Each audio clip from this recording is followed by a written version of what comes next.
Become fearless. Now let's begin. What would it be like to live a fearless life? Is it really possible to pursue your dreams without feeling doubtful, hesitant, or insecure? The truth is that fear isn't something you can overcome once and for all. The sooner you process that, the sooner you can understand what it means to be truly fearless. There will always be new and challenging things that scare you. Life will never run out of hurdles, roadblocks, and chances for you to fail. But that doesn't mean you're doomed to be timid and apprehensive for the rest of your life. Once you learn how to become fearless, you can grab your fears by the horns. You can use them to your advantage. Your fears become stepping stones toward the future that you've always imagined for yourself. But to make that happen, you have to transform the way you think about fear.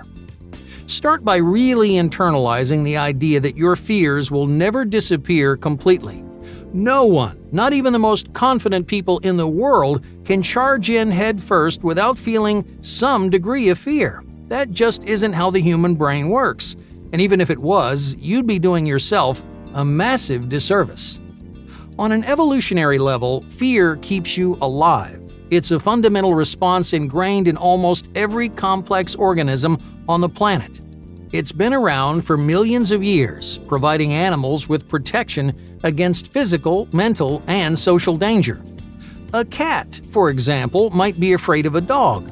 That dog could cause physical pain, so the cat instinctively responds with fear.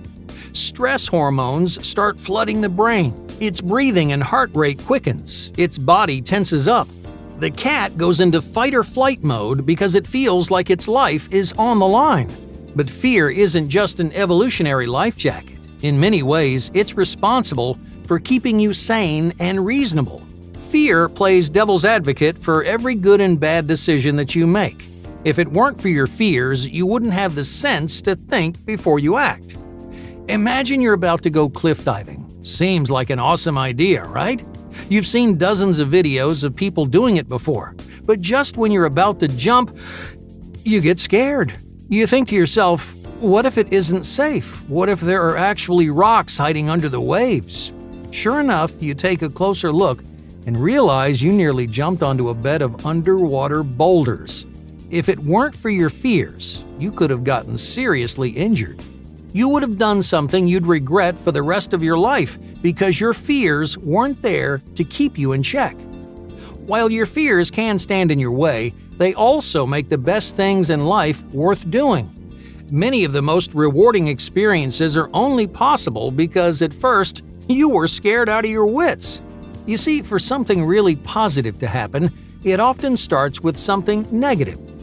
Let's say, for example, you realize that you're failing one of your classes.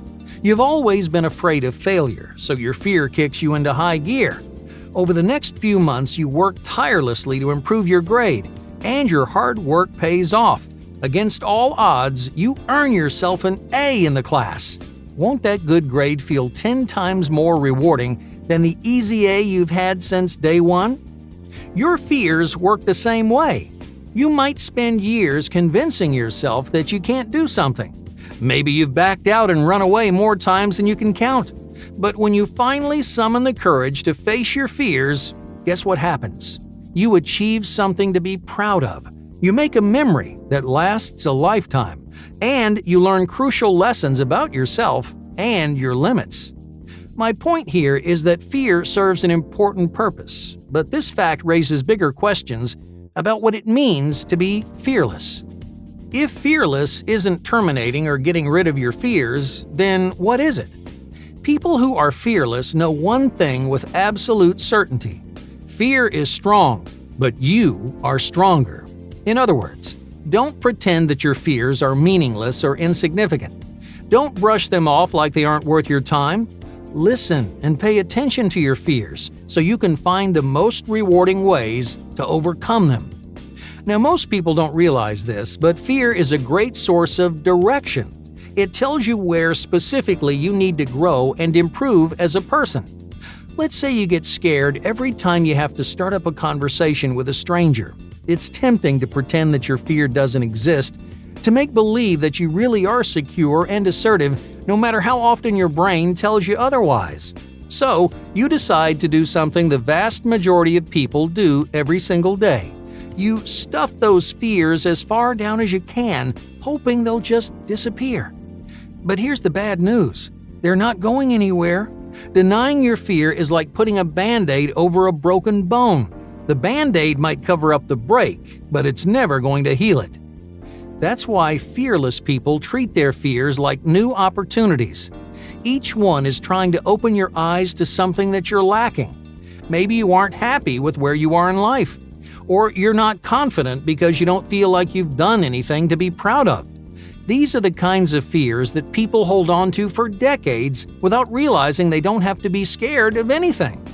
Every fear, from a fear of heights to a fear of success, starts and ends somewhere. There's always a reason why you're afraid and a way to get those fears under control. That's why the first step to being fearless is having the courage to recognize your fears. Get them out in broad daylight. Identify as best as you can where they come from and why they terrify you. A lot of people find it helpful to write them down because it reminds you of the obstacles that you want to overcome. Shining a spotlight on your fears obviously isn't enough to get the better of them. So the second step to becoming fearless is to actively make changes to your life.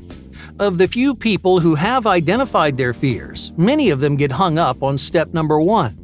They know what they're scared of and why, but they aren't willing to make sacrifices even if they know it'll improve the quality of their life.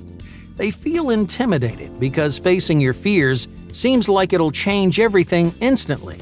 In their mind, it's like you're flipping a switch and suddenly you're a different person. But in reality, facing your fears changes more about your habits and lifestyle than your personality.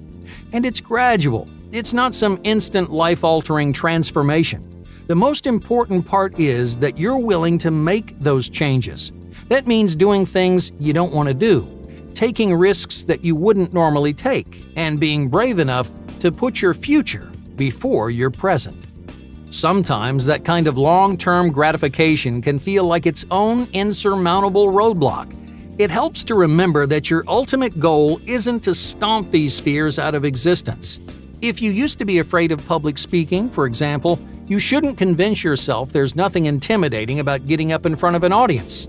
Your fears were real then, and they're real now. The only difference is that you have the strength to listen without giving in. You learned how to keep your fears in mind and make your own decisions. Unfortunately, this strange blindness toward fear happens all the time. People forget their fears as soon as they move past them. They immediately lose sight of why they worked so hard to get over their fears in the first place. I can't tell you how many times I've heard people laugh at themselves for being so ridiculous or naive.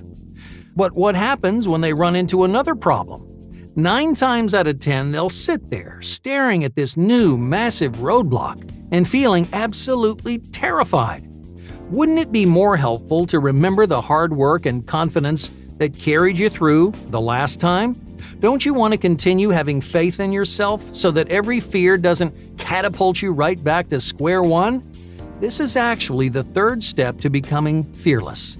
Each time you successfully overcome one of your fears, make sure you retain your conviction. As you move through life, your fears will get bigger and badder. More than ever, you'll find yourself flooded by doubts and searching for answers. Look, I know that sounds scary, but you don't need to worry. You're powerful and capable enough to fight back against your fears, no matter how impossible it seems.